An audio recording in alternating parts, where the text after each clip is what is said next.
Nobody knows better what's going on in Lowcountry sports than our own Justin Jarrett from LowcoSports.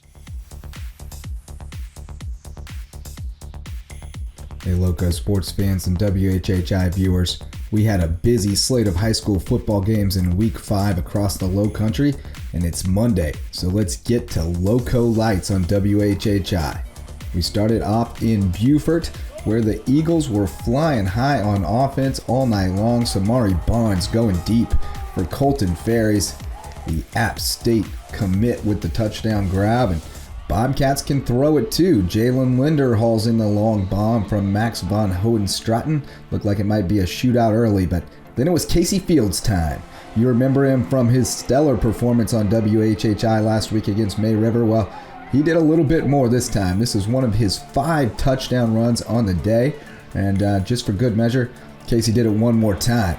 Splits the big gap created by that monster offensive line and goes all the way to the house. 341 rushing yards and 5 TDs for Casey Fields.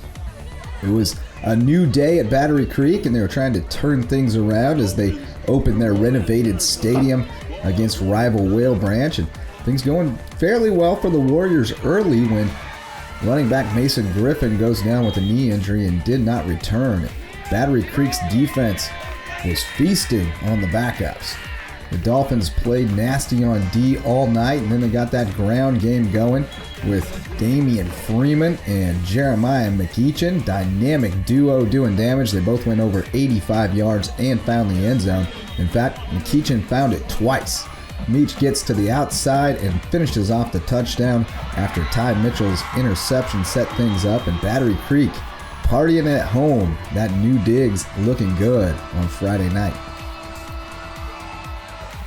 Over on Ladies Island, Hilton Head Christian Academy trying to knock off undefeated Beaufort Academy, and Dylan Clark's the new QB at HHCA, and he's a gunslinger. Going deep for Morgan Biedenbaugh, who gets it inside the pylon for the touchdown. Then Clark finds a dashing Gage out of Loken, and that cat can scoot, puts on the moves, a little juke move to find the end zone. HHCA down 20-14 at halftime, but the opening kickoff changes everything. Chaz Brigstock takes it at the 9, finds a seam, hits the hole, gets a block, makes a man miss, and he's going to go all the way to the house. HHCA with the big rally, coming back with 29 points in the second half, and Dylan Clark had a couple touchdown runs late to seal it, but check out these moves. Gunslinger going deep, Harrison Arnhold on the other end, touchdown HHCA. They win it 43-34. It was homecoming in the tank. Everybody fired up at May River as they take on Cane Bay, but not a lot of things to cheer on the field for the Sharks in this one, as the Cane Bay defense keeps May River off the board all night long. Feeling a little blue at halftime. Defense played good enough to keep May River in it, especially those linebackers, and they blocked a couple of kicks, but no offense for the Sharks on this night as Cane Bay wins it 21-0. And we pay a visit to John Paul II. These guys have been putting up big numbers on offense all season long, and Christian Tilton doing Christian Tilton things, dancing along the sideline to get into the end zone. JP2 trying to hang with a explosive Florence Christian offense, but the Huntley brothers, a little bit too much for the Golden Warriors this night, as Florence Christian comes in and slams it up the middle with the wishbone all night long.